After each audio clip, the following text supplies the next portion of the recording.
Meher Baba ki jai. Let's start with how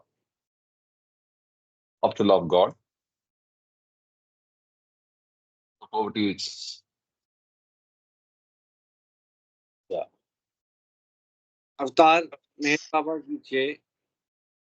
How to love God. To love God in the most practical way is to love our fellow beings. If we feel for others in the same way as we feel for our dear ones, we love God. One, if instead of seeing faults in others, we look within ourselves, we are loving God. Two, if instead of robbing others to help ourselves, we rob ourselves to help others, we are loving God. Three, if we suffer in the suffering of others and feel happy in the happiness of others, we are loving God. Four, if instead of worrying over our own misfortunes, we think of ourselves more fortunate than many others, we are loving God. Five, if we endure our lot with patience and contentment, accepting it as His will, we are loving God. Six, if we understand and feel that the greatest act of devotion and worship to God is not to hurt or harm any of His beings, we are loving God. Seven, to love God as He ought to be loved, we must live for God and die for God, knowing that the goal of all life is to love God and find Him as our own self. Tar Meher Baba ki Jai. I just wanted to share that there are seven postulates in this. So the number seven definitely has a very special religious importance. Cosmological importance or Sorry. metaphysical importance, like Baba has said. Yes, even the realities are seven. So, Yeah, absolutely. colors in the flag. Yeah. Uh, yeah. Okay. Over, So, what's that? I said over to you. Over to you. Yeah. So, I'm actually a little bit below the weather. I think I'm running a temperature, but I'll do my best. So we are now starting on the theme of love after we finished Perfect Masters. And with that, we have ego, reincarnation and karma, yoga, and meditation. Those are the chapters that are left. Uh, in love, we start with the potentially the complementary aspect of love, selfishness, and then we go to condition of happiness. Conditions of happiness are split over two parts, and then you have the two chapters on love and God as infinite love. Right, very beautiful chapters. Right, so that's the coverage in the theme of love. We shall start with selfishness. Um, Can I request any one of you to read, given I would like to maybe Yes, step I will back? read today. Please, thank you. 1 second, let me remove this.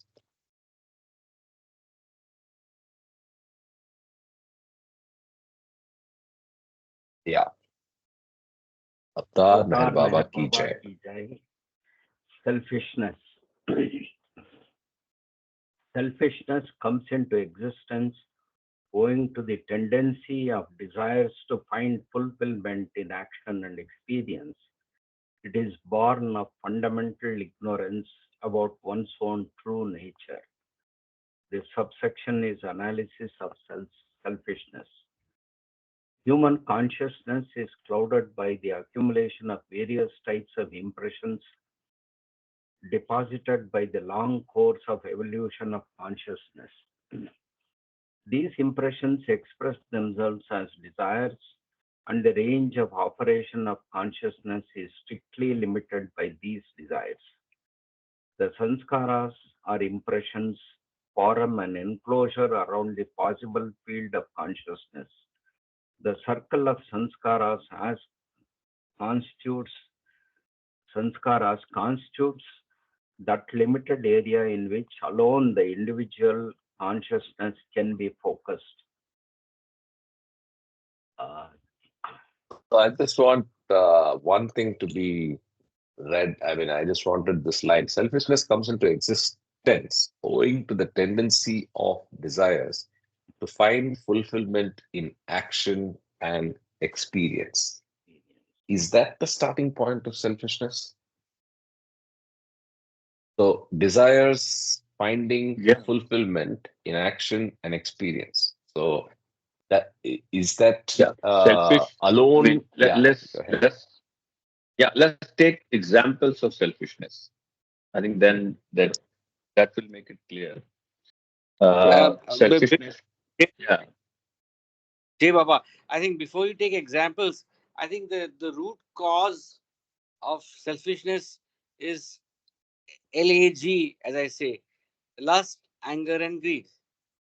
So what brings us down is lag, and the starting point is the ego. Or you can always say whether it's a chicken and eggs, whether desires or ego, but I think they both are simultaneous. Okay. Sanjay, agreed with you, Yeah. Ashok ji. But now let's listen to Sanjay on his Yes, examples. absolutely. I have a question a little deeper. Yeah, go ahead. Yeah. I mean, desires. See, selfishness could be that. Suppose in a that I want to be put forward uh, uh, against others. That's my selfishness.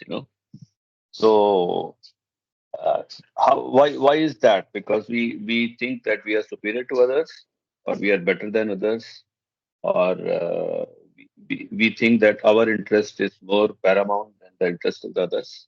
So that's In just one all, example. Yeah. correct. So In all this, what? it's Yeah. not. Yeah, go ahead. Please finish what you're saying. Sorry. Yeah.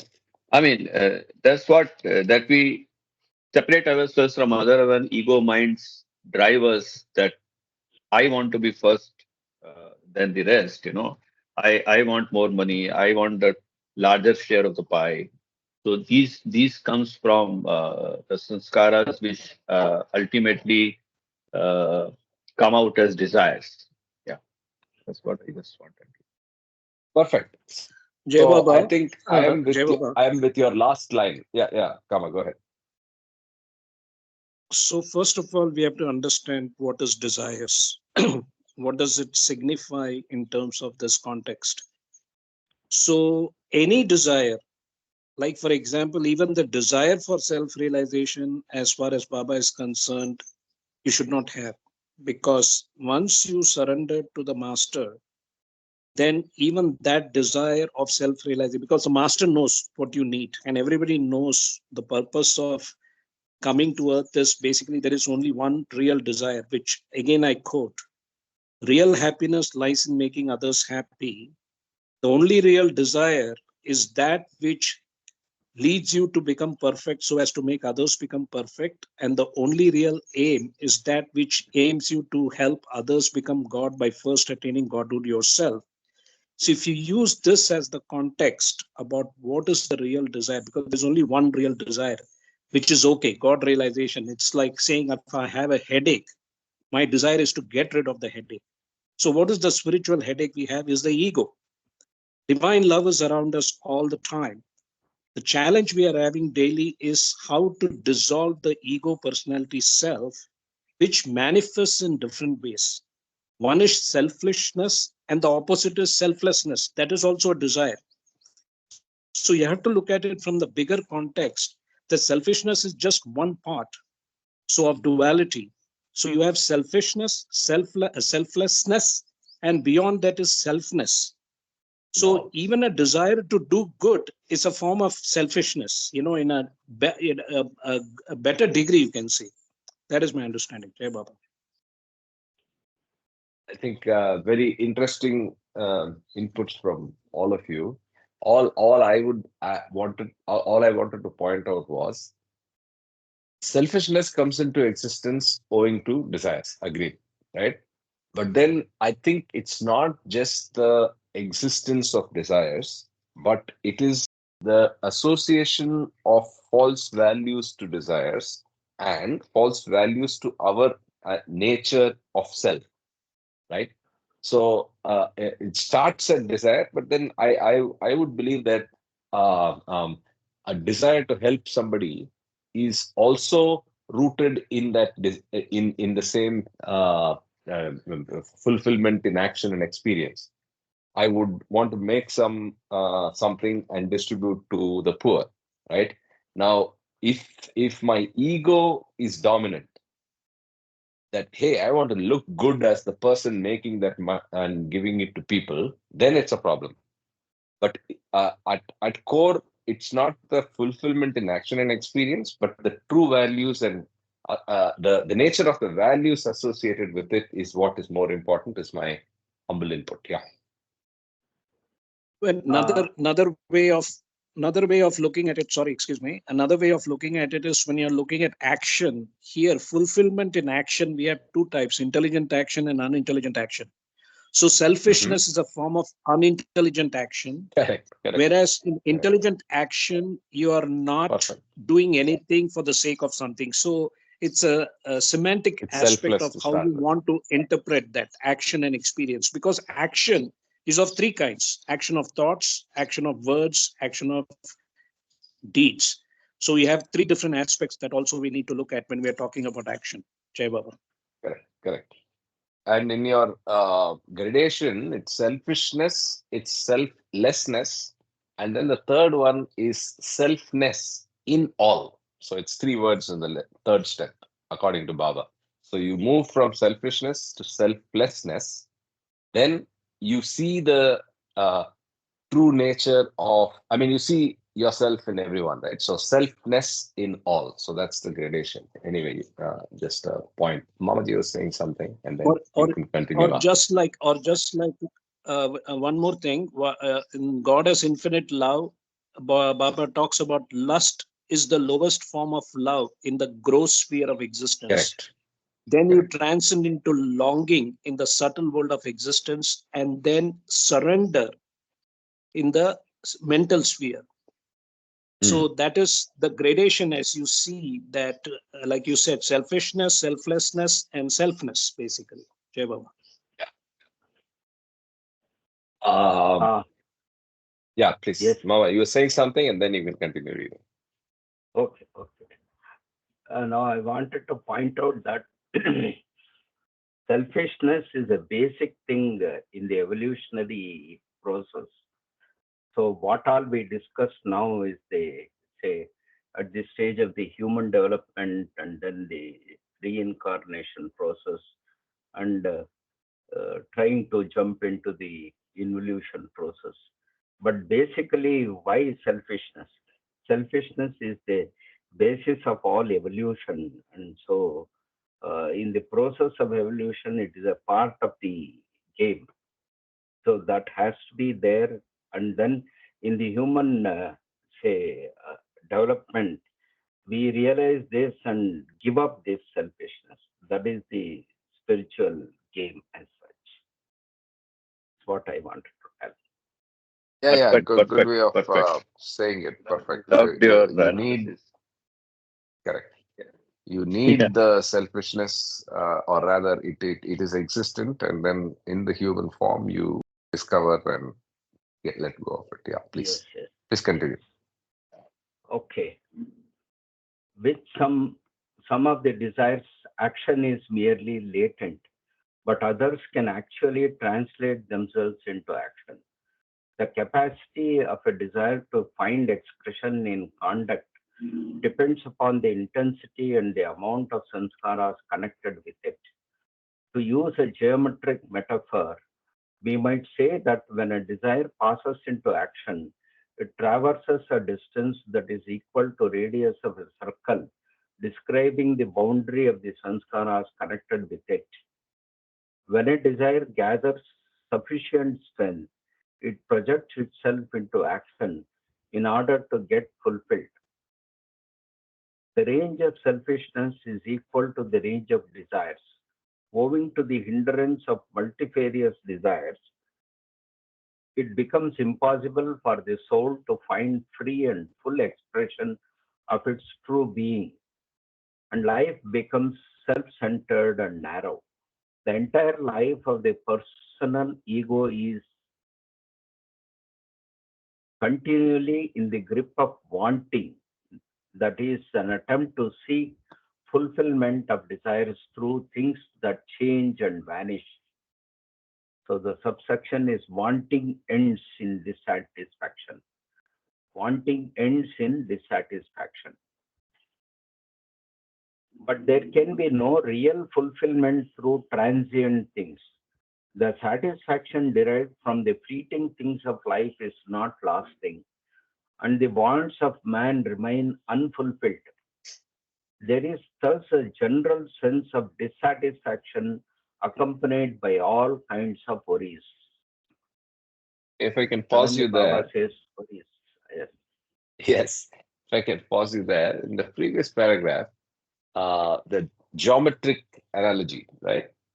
So is it that we are a bunch of circles in our head, some circles smaller, some circles bigger? The what is the radius representing the boundary of the sanskaras? So is there a better way to understand that? Is it are there multiple circles in our heads? I mean, in our minds with the multiple sanskaras, or is it some sanskaras with a bigger circle get into expression through deed? How is one to make sense of that? So he says, to use a geometric metaphor, we might say that when a desire passes into action, it traverses a distance that is equal to the radius of a circle, describing the boundary of the sanskaras connected with it. Now, the distance, now, if you look at it mathematically, so if you're having a circle, it's basically the radius is the distance. So, can someone explain this a little more? The literal explanation is clear, but I'm trying to understand it in the context of multiple sanskaras and the human form. No, the probably the bigger the desire, the wider Mhm. the desire, the circle is big, and the radius Mhm. to travel will be bigger. More. Mm. If the desire is very small, the circle is very small, and the radius is literally very short.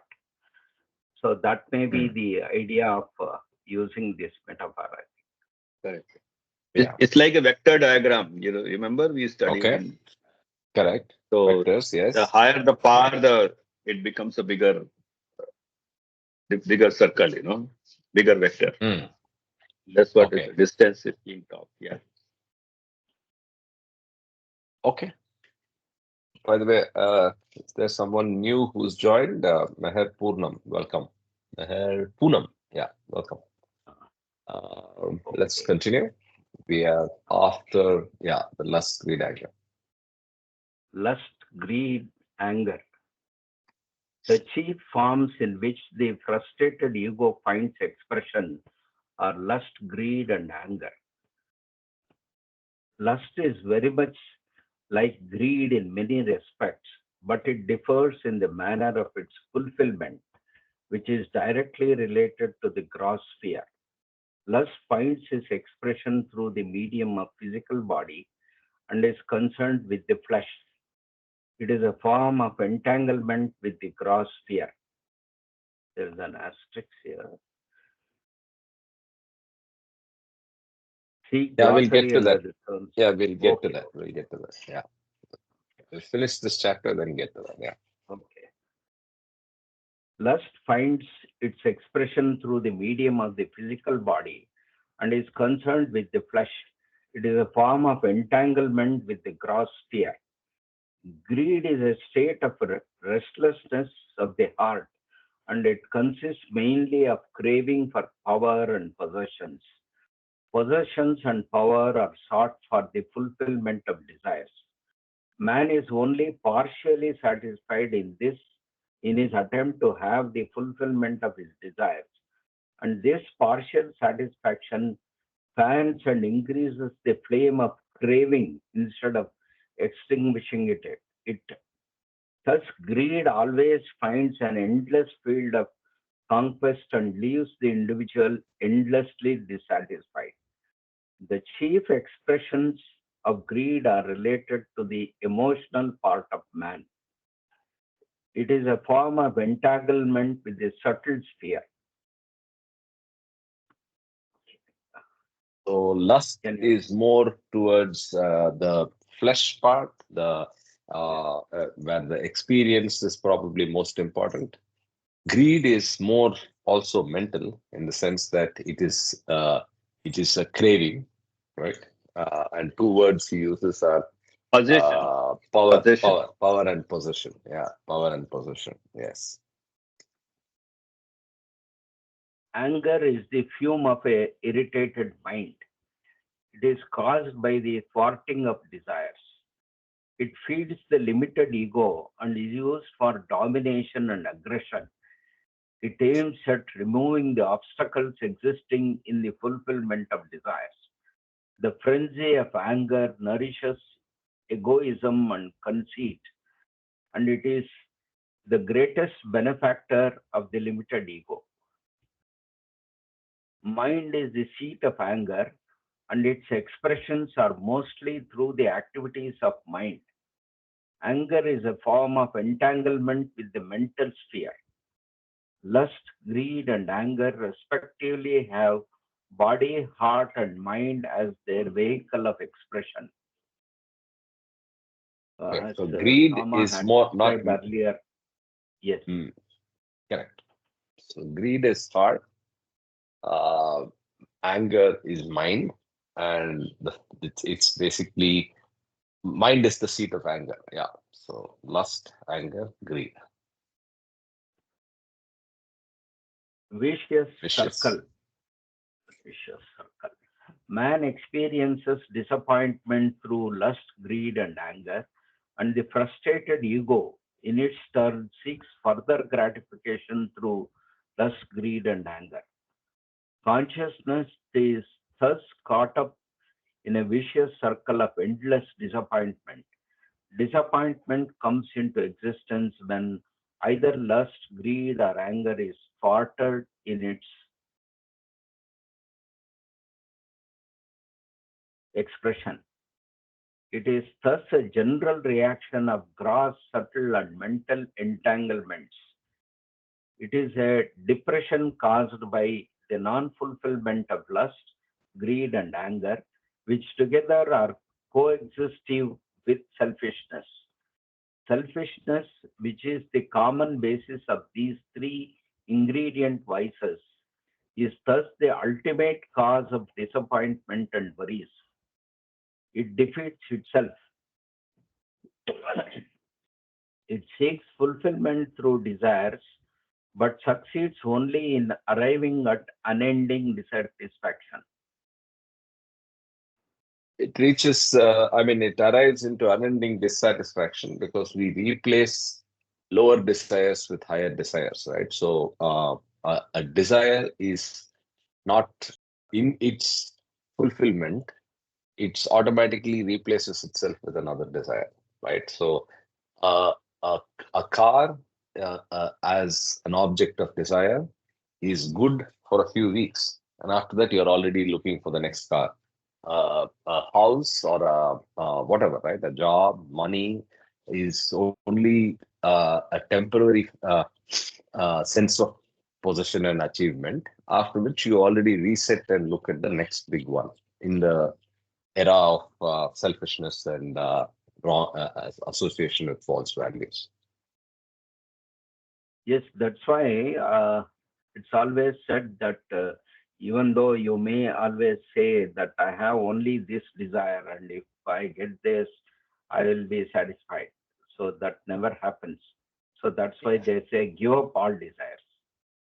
Correct. There is no Correct. other way you can escape desires. Correct. Karthik, You cannot have, that yeah. one question comes. Yeah, one question that comes to me, what you said just now. That, but how about the human faculty of exploring himself to grow? You know, if I got a promotion now, and if Mm. I am working hard to get my next one, is it selfishness? It depends on what you're seeking out of that. Yeah, No? If it is only yeah. the So power and bigger team and money, no, uh, yeah. it's not always only this. It's also that I think that I can do and achieve in my life to contribute uh, to the company where I'm working, contribute to my family, contribute to my larger family and the where I belong and that people around me. So if I have those motives and if I work hard to achieve a bigger position, higher salary, or bigger company, I mean, do I really call it selfishness? That question is uh, is something that at least I I end up with thinking about. So, sure, good question and fair Yeah, question. Uh, Bluntly, the answer is it is selfish. Bluntly. But I will now yeah, give you why it may be tolerable. It may be tolerable if it is intelligent action.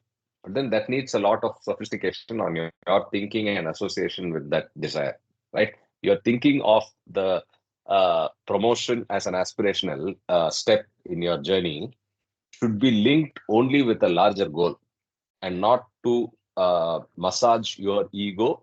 And see, family is still you. Okay. The mm, Baba's idea of selflessness is where you're able to see you have the same love for family as you would have for every other soul in the body in the world, right?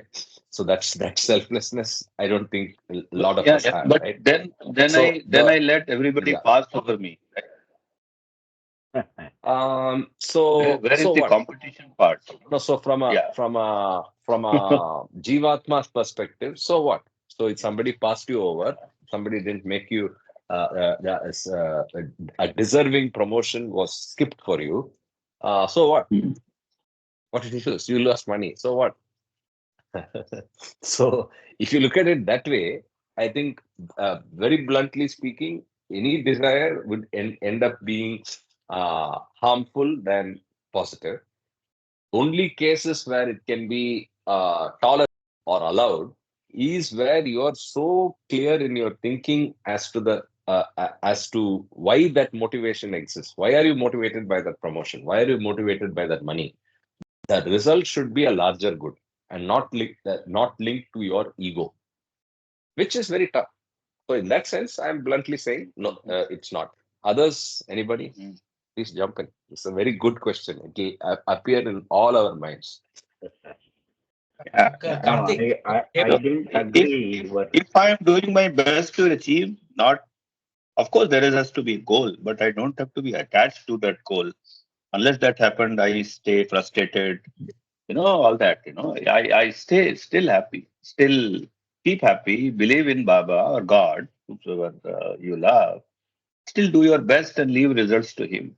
So Yes. I think I should not be leaving that motivation. I mean, I cannot be calling that as selfish. So I'm reminded of Yeah, Baba's advice to Don Stevens, right? yeah, yeah, yeah. He was very successful. I mean, he's from your industry, coincidentally, right? So Yeah, yeah. he used to say that stick to doing right, stick to highest levels of integrity, but work hard, grow your Yeah. business, travel and build, Yes. become more.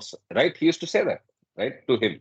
Yes. Now Yes. Yes. again, Yes. again, that is Baba telling him where he knows what Don's sanskaras are. Now we are talking ourselves without Baba. So we don't have the privilege of knowing our sanskaras and what is good for us. In the absence of that knowledge of what is good for us, the better way is to have a, a, what should I say, the right motivation that is not linked to a material result. So you were earlier saying that why should I not aspire to do the best for my company? Aspire to do the best for Mhm. your company without an aspiration for a title or money, and leave that to Baba. So give your best Mhm. without having the expectation of the title or money. If the title or money comes, that's what Baba Mhm. wanted you to enjoy. But if it doesn't come, it should not become a quid pro quo saying the company did not give me, I'm not going to do it for you. I'm not going to do Yeah, the same level of contribution to the company. Right? That's how I would look at it. yeah. Agreed. Yeah. Okay. Thank you. Baba. Karthik, in the first phase of your analysis, you were a bit blunt, stating that Yes, sorry. aspiring to do anything is not so good. That Correct. Meaning like that, I don't think it is the proper thing. yeah. Because That say triggered my growth in spirit, yes, growth in I spiritual know. path also is an Hmm. aspiration. So there should be some aspiration, but it should not be attached with self-centered desires, Lower goals. lower Correct. goals. yeah. That is the only Correct. thing is because otherwise there is no motivation for development. There is no motivation for say something new coming up by your say Invention efforts and all that. So it should always be Knowledge. there. and research. What Yeah. flows out of it, do not think of that. Krishna also has said the same thing. So do Hmm. your duty, and whatever comes, you enjoy also. But don't aspire for that and then start doing. Perfect. To further add to Beautiful. your logic, apologies on my bluntness. I use the word bluntly also to say Uh, that. Baba But I made have gone that through so that we had exactly. this No, no. discussion. I have gone through this exactly. Okay, so I know your question. I know exactly what you're saying. So, Yeah. to somebody in the spiritual path, somebody who's, I mean, to use a Vedantic term, what Mamaji is saying is mukshutvam, right? So, even the idea that you're having an aspiration to go towards liberation, moksha, mumukshutvam, even that is a desire. Right? Yes. So is that bad, right? So sometimes Yeah. having a certain level of desires is unavoidable. So going back to the pole vault example, you need the mind and a minimum set of desires for you to survive and have this locus of existence called you, because the you is illusory. The you and me and I, all of us individually are illusory. But till we reach the seventh plane, we need a way of a vehicle, a locus of existence, and that is supported by desires. I'm sure Mamaji may know this, and so would Kama. If you have noticed in South India, there is an offering made of coconut, right, to God. So when you offer the coconut, you remove all the fiber around. I mean, you remove the outer husk, obviously, of the coconut, Mhm. and then you remove all the fiber around it, except you leave a tuft at the one edge. Have you noticed that? So there's one tuft which almost acts like a handle. The symbology Yeah. there The is, tail. the tail. The symbology is the fiber represents desires, and this is I'm quoting from one of the Vedantic masters. The symbology is the desires are represented by the fiber, right? And that's why they are so meshed. They are connected to each other. One desire connects another, supports another, sustains other desires, and very difficult to remove. If you've tried peeling those coconuts to get to the tuft, it's not an easy job. You need a sharp object, then you have to start pulling with a lot of power. So it's that difficult to get desires away from yourself. But you cannot remove all of it. The last tuft remains. And you know where that is removed?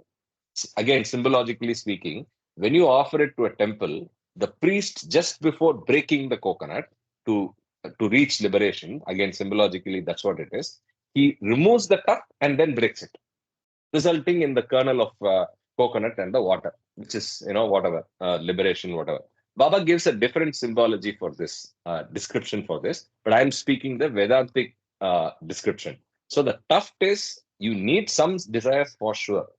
Make sure that you are doing intelligent action. Make sure that you are not letting your ego dominate, and then I think that should be fine. That's my overall comments. Yeah. Yeah. And also Yeah. the tuft We is are all. also referred to as Yeah. referred to as part of the ego which drives you to do. So without that, Okay, there is no drive. So once you have exactly. reached a level, you give up that ego also. Correct. So So it's till as that time, simple you need simple some as ego. it's as simple as if all of us are the undivided infinite soul, then what is you? What is me now? There is something, right? There is something called Karthik now. There is something called Sanjay now.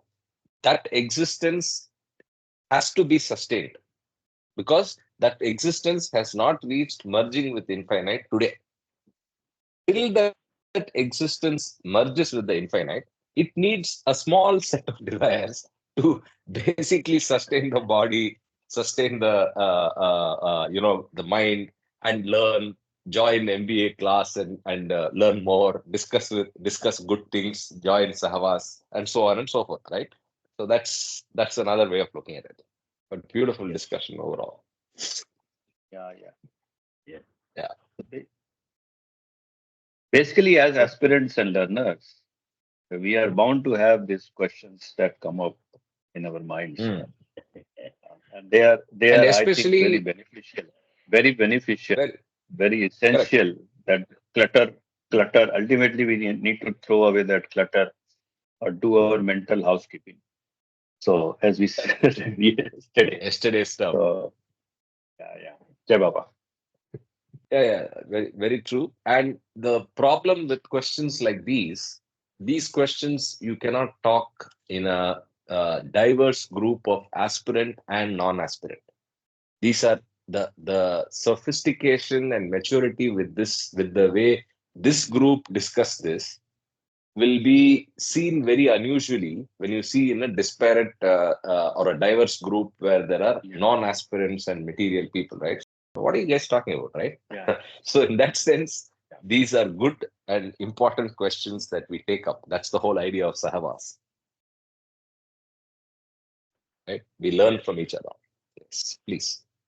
Road to happiness. Okay, road to happiness. Selfishness inevitably leads to dissatisfaction and disappointment because desires are endless. The problem of happiness is therefore the problem of dropping one's desires.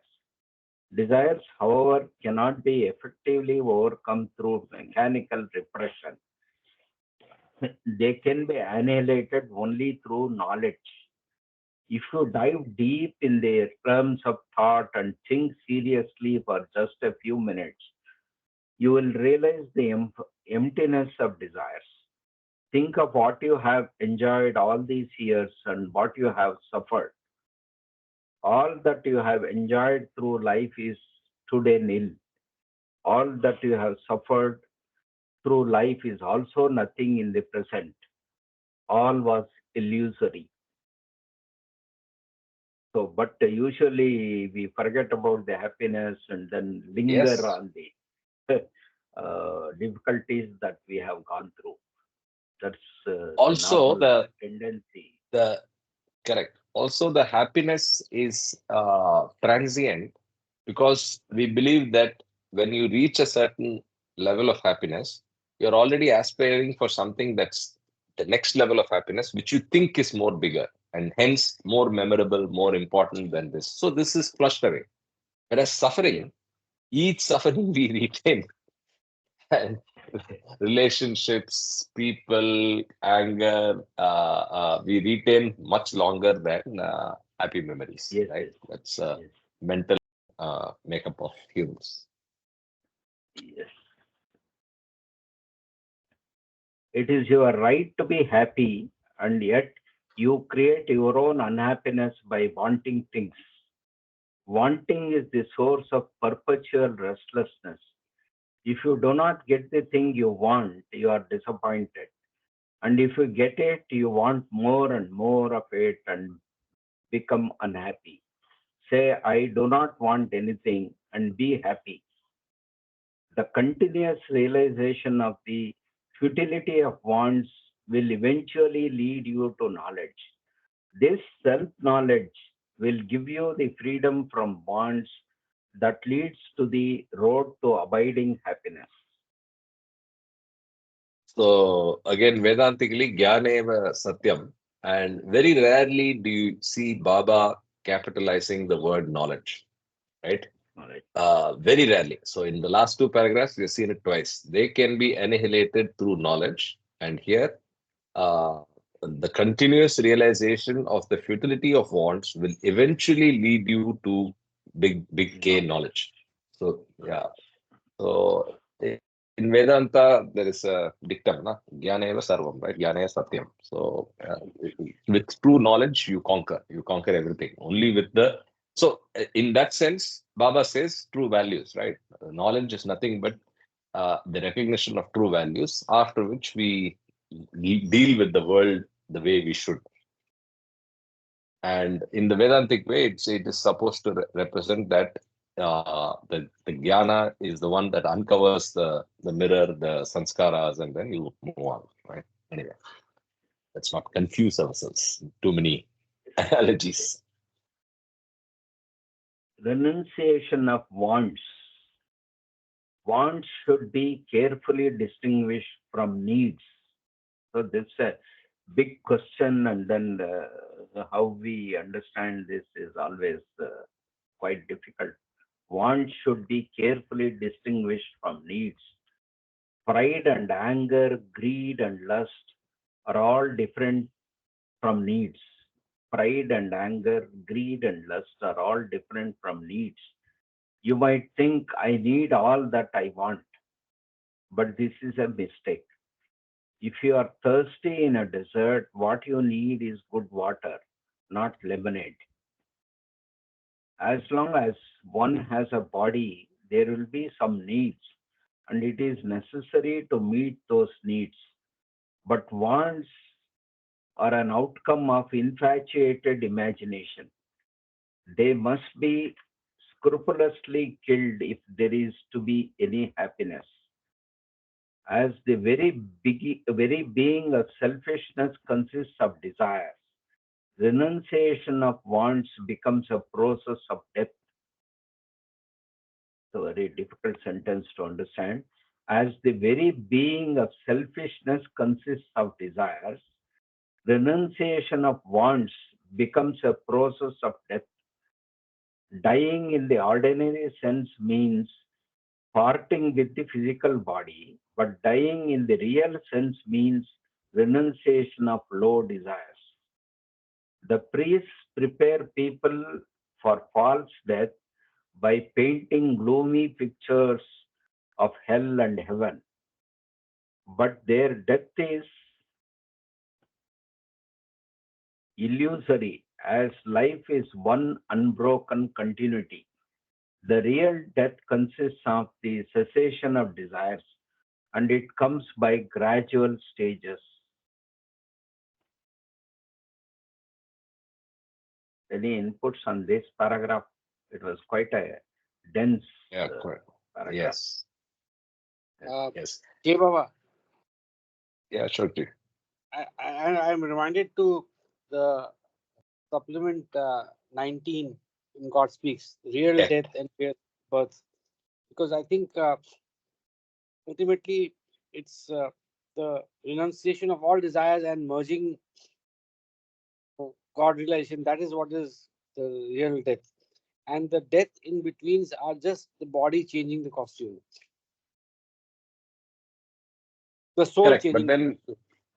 Yeah, I mean, yeah, to further our understanding of the nature of desires and hence selfishness, the phraseology here is the usual phraseology where you use renunciation of desires. Here in this para, it is renunciation of low desires. So the right kind of desire, which is probably comparable to the tuft of the coconut, is tolerable, is allowed, is uh, necessary till you get to the seventh plane. But yeah, to that everything else, ah, to that extent, I agree. Renunciation of low correct, desire. That's okay. correct. Water you can ask for, don't ask for lemonade, right? Ah, okay. Uh, yeah. So have do your stuff, but don't expect the result I mean, be unmoved by result.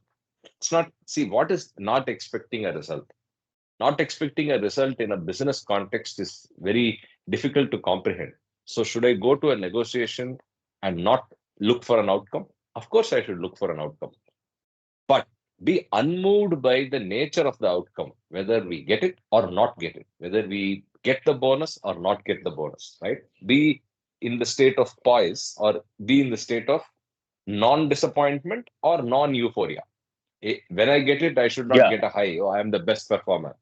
Or if I don't get it, I should not be. Oh my God, I've lost the deal again. Whatever, right? So yeah. be unmoved by it, but give your Yeah, best. Go ahead, Sanjay. yeah. The last three words was the most important part. Hmm. Give your best. Did I prepare for the negotiation very well? Hmm. Did I did my own due diligence, and Did I you plan to research the succeed. party? Yeah, did you Hmm. research? This is the party, and did the Hmm. data analysis. Correct. That should not be left behind in all this discussion. Actually, that we have to Correct. give our best.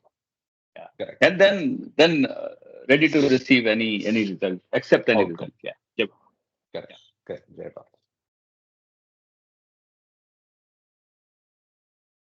Mamaji, is that good? Yes, Good. yes. Do you have any We can, questions specifically? Yeah, sure. No, no, I didn't have any no, no, question. we can rely on the principle of that current theory. That is, you do your duty. Of course, you do your preparation. Of course, preparation and planning you have to do, but we do your duty and do not get, as you said, do not get moved by the result. Means you do your duty, but do not get कर्म करो और फल की चिंता मत करो या disappointment की चिंता मत करो. This is what Hmm. comes to the Yeah. relevance to what we discussed. I mean, so you keep on, and even in the my wish or the messages of God, He says, do not shirk your responsibilities. So we have to keep on doing our worldly duties and surrender it to Baba. That yes, we are doing it for Him. Yeah, doing Yeah. our duty to the best of our capability. Yeah, Doing our Yes, duty sir. half-hearted. Half-hearted is no Yes, good. sir. yeah. Hmm. That's most important. How much effort do you put? Are you really serious about it? Just doing it for the sake of doing is not something that is desirable. Do your best is what Baba Yeah. wants. Yeah. That's what Sanjay. Thanks for highlighting this. That's what I meant when I said do your Yeah, yeah, duty. yeah. I'm not correcting you. I'm just making my comment. No, no, Sochi. absolutely, absolutely. No, no, it's adding value. Thanks. Yeah. Perfect. We can Okay. continue. Love and service. The dawn of love facilitates the death of selfishness. Being is dying by loving. Being is dying by loving. If you cannot love one another, how can you love even those who torture you? The limits of selfishness are created by ignorance. When a person realizes that he can have more glorious satisfaction by widening the sphere of his interests and activities, he is heading towards the life of service. When a person realizes that he can have more glorious satisfaction by widening the sphere of his interests and activities, he is heading towards the life of service. At this stage, he entertains many good desires. He wants to make others happy by relieving distress and helping them.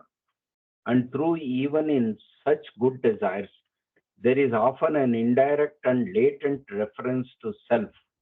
Narrow selfishness has no grip over good deeds. Even good desires may, in a sense, be said to be a form of enlightened and extended selfishness. For like bad desires, they too move within the domain of duality. But as the person entertains good desires, his selfishness embraces a larger conception that eventually brings about its own extinction. But the person entertains good desires, his selfishness embraces a larger conception that eventually brings about its own extinction. Instead of merely trying to be illustrious, arresting, and possessive, he learns to be useful to others. Beautiful. Beautiful. So The as the desires, person, as yes, that person entertains good desires, his selfishness embraces a larger conception that eventually brings about its own extinction. So intelligent action, right? So is if you intelligent. if correct. So if you are able to see the true values in what in the desires, you basically end up winning. You end up winning where the desire itself gets extinguished. It leads to extinction. Rising of selfishness. The desires that enter into the constitution of the personal ego are either good or bad. Bad desires are ordinarily referred to as the forms of selfishness, and good desires are referred to as forms of selflessness. However, there is no hard and fast line dividing selfishness and selflessness. Both move in the domain of duality, and from the ultimate point of view that transcends the opposites of good and bad, the distinction between selfishness and selfness, selfness. Am I reading it wrong? Mm, Selflessness. Selflessness. Okay, okay. Uh, I'll I'll repeat it. Both moves in the domain of duality, and from the ultimate point of view that transcends the opposites of good and bad, the distinction between selfishness and selflessness is chiefly one of range. Selfishness and selflessness are two phases of the life of the personal ego, and these two phases are continuous with each other. So to Selfishness go back to arises, Kama's point, till you get to the point of selfness, it's only a gradation. Both are equally problematic. One is less problematic. That's all. less problematic. Hmm. Yeah. Selfishness arises when all desires are centered around the narrow individuality. Selfishness, Selflessness arises Selflessness. when this crude organization of desires suffers disintegration and there is a general dispersing of desires, with the result that they cover a much wider sphere. Selfishness is the narrowing down of interest to a limited field. Selflessness is extension of interest over a wide field. To put it paradoxically, selfishness is restricted form of selflessness, and selflessness is the drawing out of selfishness into a wide sphere of activity. Okay. Beautiful. It's the heading. Transformation of selfishness into Transformation of selflessness. selfishness into selflessness. We start here. Yeah. Selfishness must be transmuted into selflessness before the domain of duality is completely transcended. Persistent and continuous performance of good deeds wears out selfishness.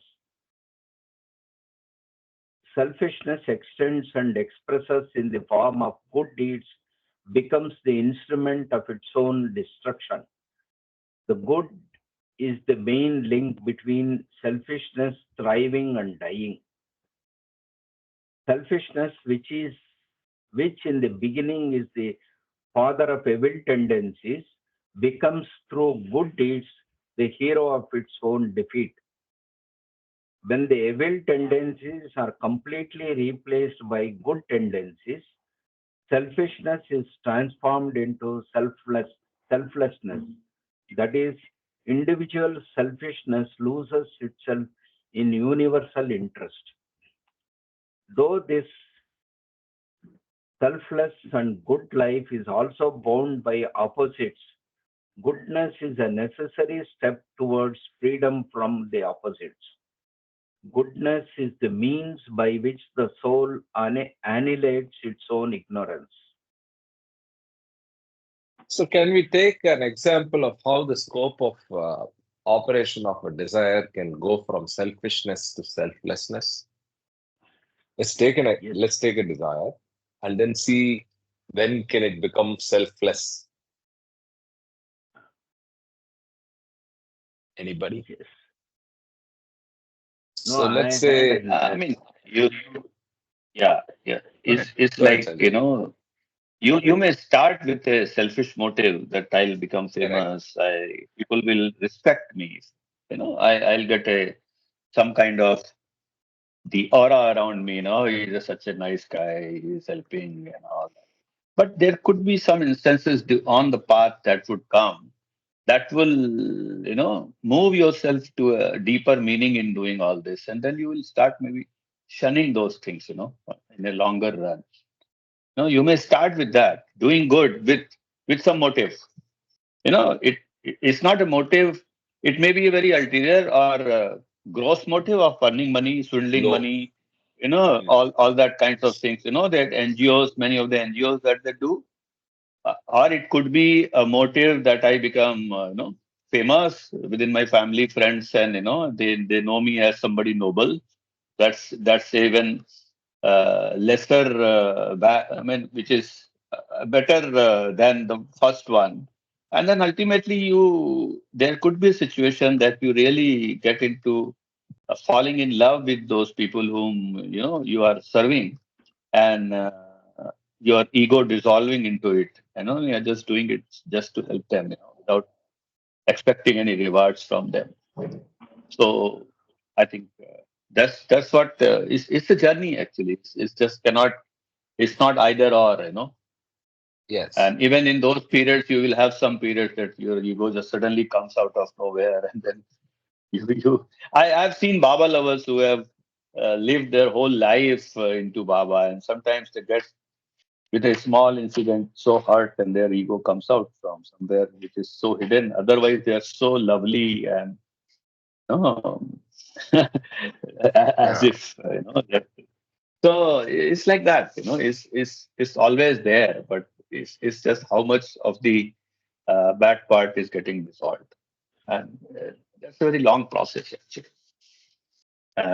Yeah. And if the desire is correct, and then you get that grace and guidance from the master, your own Jai Baba.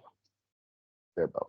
this So actually, I was I've thinking, yeah, seen go ahead, Mohan. uh, I've seen small episodes of this, say, traversing of this individual small efforts with a desire for goodness, getting into a community activity.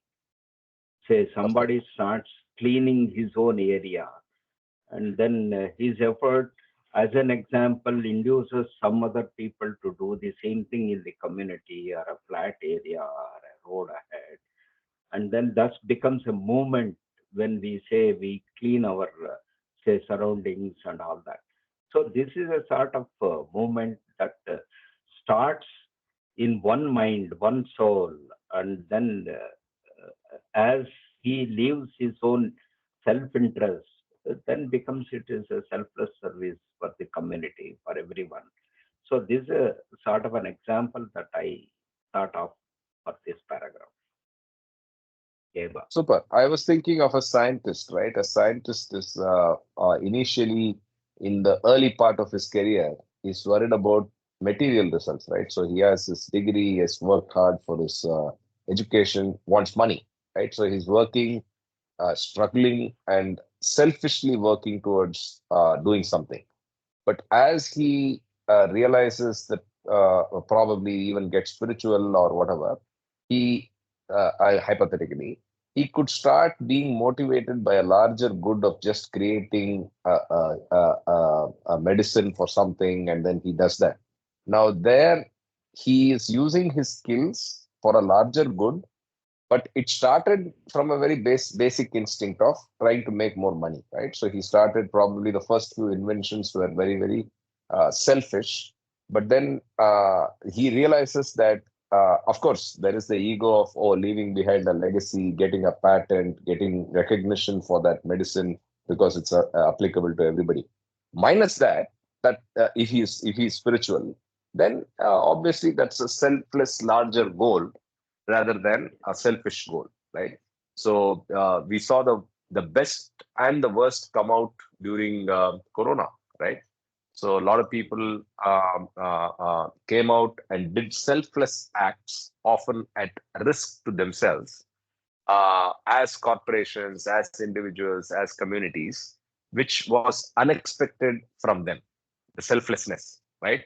But they did it. There was a transformation that happened, right? So again, probably they went back to their selfishness after COVID, but that's another example. Yeah. So now selfless in all, selfless for all. Yeah. Universal self. Somebody can Yeah, take over. wants to take over? Yes, thank you, Mamaji. Ashokji, can you read for a bit? Or Sanjay ji, anybody? Yeah, okay. 1 second. I start from Universal selfhood. selfhood. Yes. Avatar Mere Baba ki jai. Universal selfhood. From the good, the soul passes on to God. Selflessness is merged into universal selfhood, which is beyond good and bad, virtue and vice, and all the other dual aspects of Maya, illusion or ignorance. The height of selflessness is the beginning of the feeling of oneness with all. In the state of liberation, there is neither selfishness nor selflessness in the ordinary sense, but both of these are taken up and merged into the feeling of selfless for all. Realization of the unity of all is accompanied by peace and unfathomable bliss. It does not in any way lead to spiritual stagnation or to the obliteration of relative values. Selfness for all brings about undisturbed harmony without loss of discrimination and unshakable peace without indifference to the surroundings. This selfness for all is not an outcome of merely subjective synthesis. It is a result of an actual attainment of union with the ultimate reality, which includes all.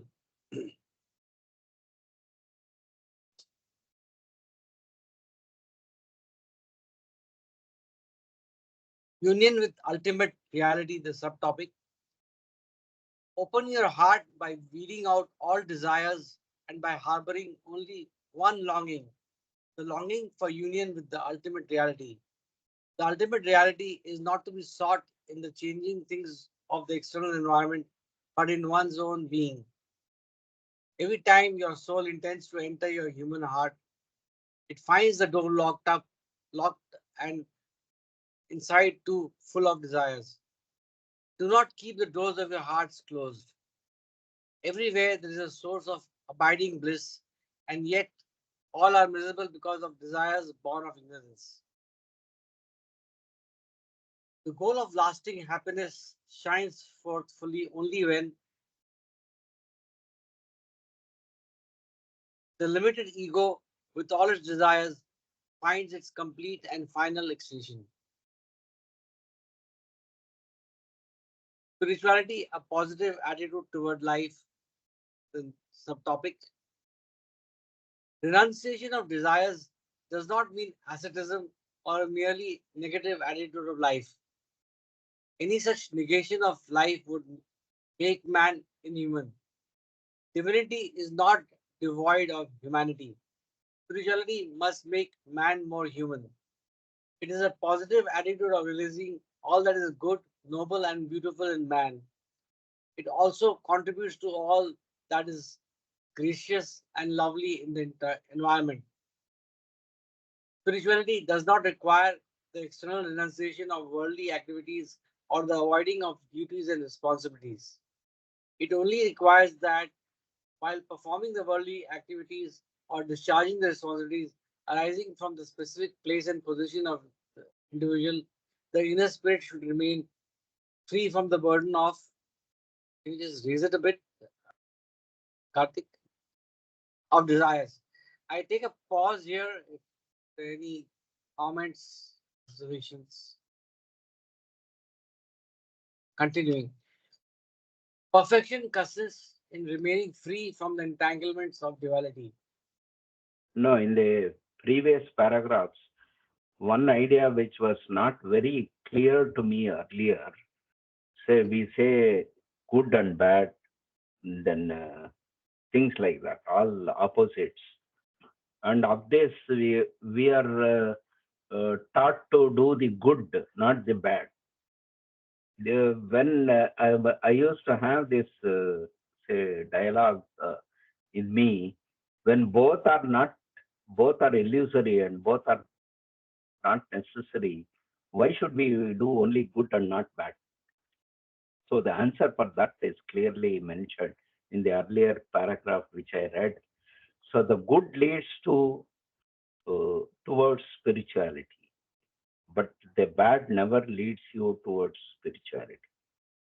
So that's why at least start off with doing good and then give up that also later. Wow, That wonderful. clarity I Yeah, got it. Yes. yeah. Ashok, you had a question before going to the last one. No, it's okay. Continue.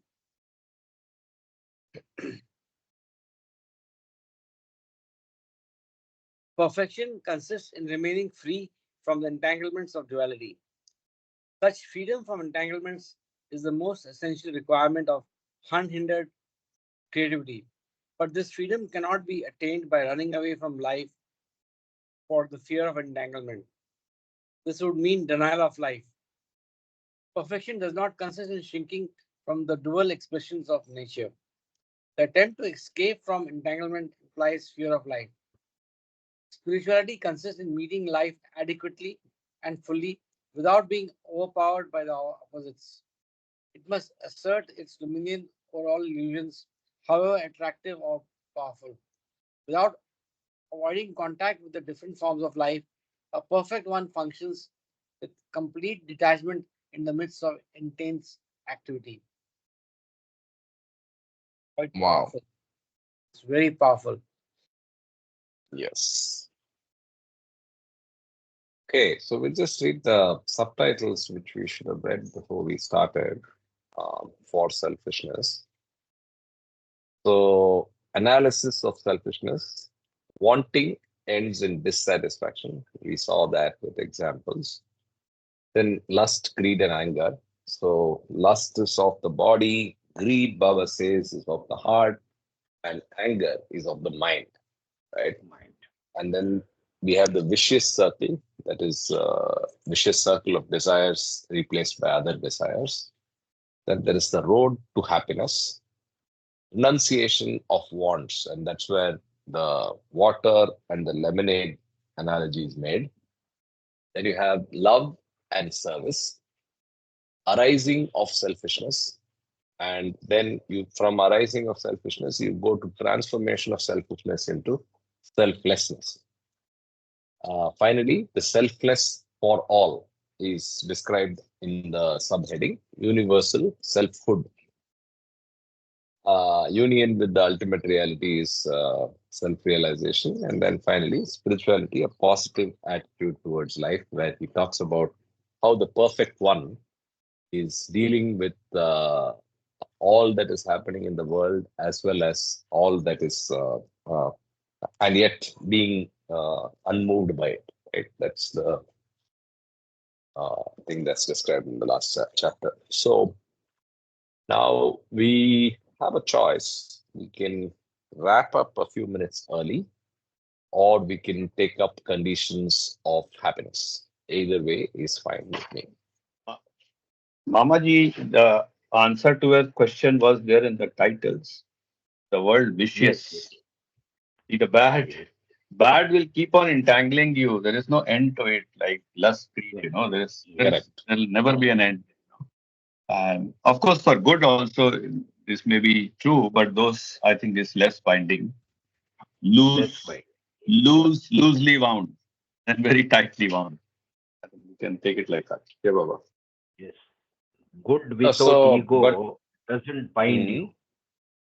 Good with ego may bind you, but good without ego will not bind you as much as bad. Bad will always bind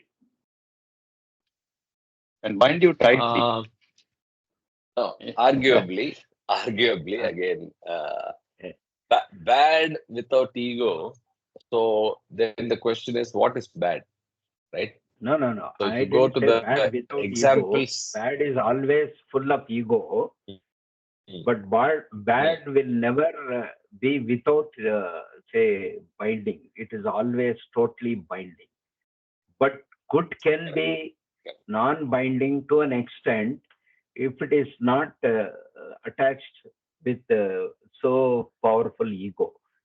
Ego drives you Mm, to do that good also, but if it is not so steadfast, then it can easily give up and go further. You need not expect any results. You need not expect any returns. Just do good. That attitude mm, will develop over a period. correct. So I think I also used to struggle with the question that you have, right? Good and bad. But then I think the way I reconciled post Baba reading is good and bad is a moral construct. It's not. It's a construct of what is a societal definition of how one should behave, and it's a gradation. Good is lesser bad, bad is lesser good, right? So it's only a gradation and it's not a binary. Whereas the world, if you go to a court, if you go to a family, a head of the family, it's binary. It's a binary treatment of morality, good and bad. Whereas Baba brings it out so beautifully, saying that it's not a binary to start with. It's actually a gradation. And with, like you rightly said, without the true recognition of the values, either can be harmful and or rather both can be harmful, both can be positive. It's only with the recognition of true values can you perform without binding action or do intelligent action. So I think that's the way I see it. Tama, any comments from your side? And by the way, whatever you're doing today, your audio was awesome in the first few responses that you came in. So is it Wi-Fi then? You're on Wi-Fi, it's better. Tama?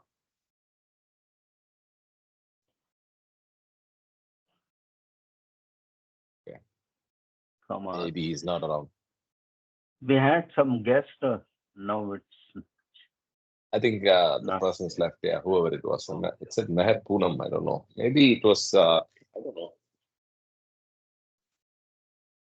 Okay, so I would say that we wrap up today and pick up the two chapters from the beginning next Sunday. Um, Before we go, I can show you the two photographs that of the Nasik. Yeah, Jay Baba, can you hear Yeah. me? Yes. Yes, yes. Okay, good. Because network in Mehrabad is very fussy, depending on which room you are. But anyway, so I think couple of comments. One thing when you were talking about existence, see, existence is the better word for God. Especially now because the word God is abused in a way. So existence is a better word um, for instead of using the word God, existence is a pretty good word. It's one aspect of God. So basically, when we are talking about the soul, all the souls are going through different experiences. It is basically the consciousness of the soul.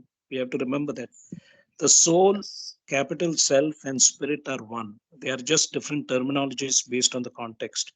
So we have to be very clear that every time when we are talking about the soul, it's the soul's consciousness or the consciousness of the soul that is going through all these different kingdoms. And then there was a comment about uh, the practical aspect of in your professional corporate office, what do you do? I think again the motive and the context is very important. For example, if you're a good hard worker and the company does not recognize your talent and give you a promotion or a high or a raise salary, then you have the right to ask them and say like, hey, you know what, I deserve this. So I think that we all understand behind every action, we should not be focused on the goal, but basically focus on executing the action with love, right? With love.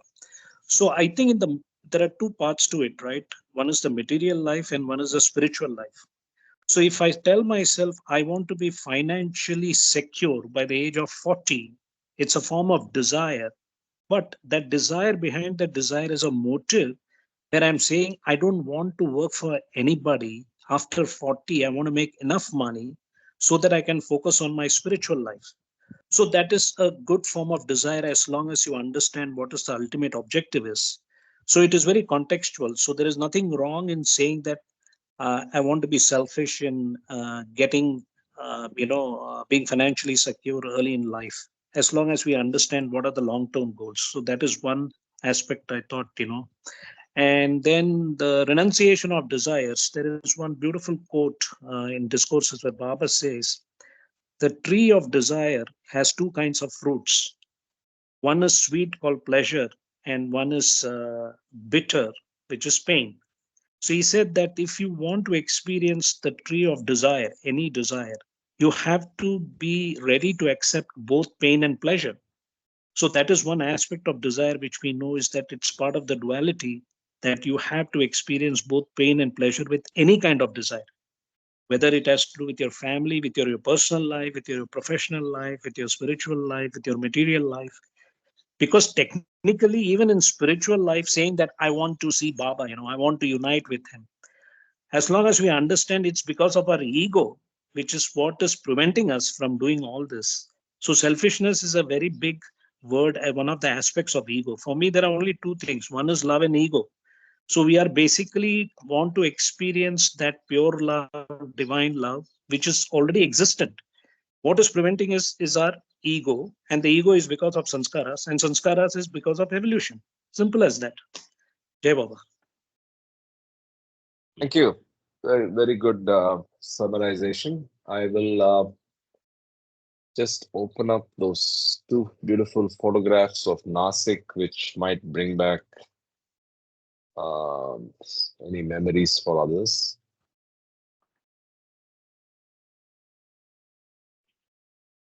That's Sanjay ji believes is the house. I can So, recognize Sam. It's Who are the not the others, belief. Sanjay? This is the house. This is This the is house. the Okay. house. This is the Okay. bungalow which Okay. was already there, and the owners of the hosts built another set of rooms, the 12 rooms that we discussed yesterday. So somehow I did not click a picture of them. I don't know why, but those are Okay. available on the net. Those pictures are available on the net. Those Okay. yeah, Lovely. Nasik, and Nasik. Karthik, Yeah. Sanjay, I for once thought it is you in that green T-shirt. Of course. Oh, I was very lean actually earlier. And Is that you? by my Yes. side is Sam Patel Okay. Yeah. and Yeah. Pratap Kaka Who's this? and Kishore Mistry Okay. Okay. on the front row. Kishore Mistry, Okay. whose daughter is Okay. Veena Mistry, who sings. Okay. She I has don't cut know out that. some Yeah. CDs also. Yeah, Veena. Who's the Okay. third person you said? The Pratap Pratap. Kaka, Uh, Pratap Ahir. Yeah, yeah, Pratap Oh, Ahir. Oh, okay. Okay. Okay. Pratap Ahir. Yeah. And who's this? Who? The The short, rightmost the last one is the Kishore tall. Mistry. Okay. I said the father of Veena, and Okay. yeah. They stayed in Ville Pale, and I used to frequent their home also several times. Hmm. This is Dara Katrak in the This. middle. He was the Bombay, the old man in the middle is the Okay. Dara Katrak. Dara Katrak was the Hmm. president of Mumbai Center. Okay. And behind you two old Parsi gentlemen that you see, they are, if I Mm-hmm. remember right, are the owners of this property. Nasik property. Okay. Okay. Yeah. Hmm. It's the bungalow that you see at the back. Uh, Lovely. Lovely. yeah. Thanks for sharing. Yeah. All right. Everybody have a good week ahead, and let's Yeah. join back in the coming Saturday. I'll stop recording. We can hang out for a bit.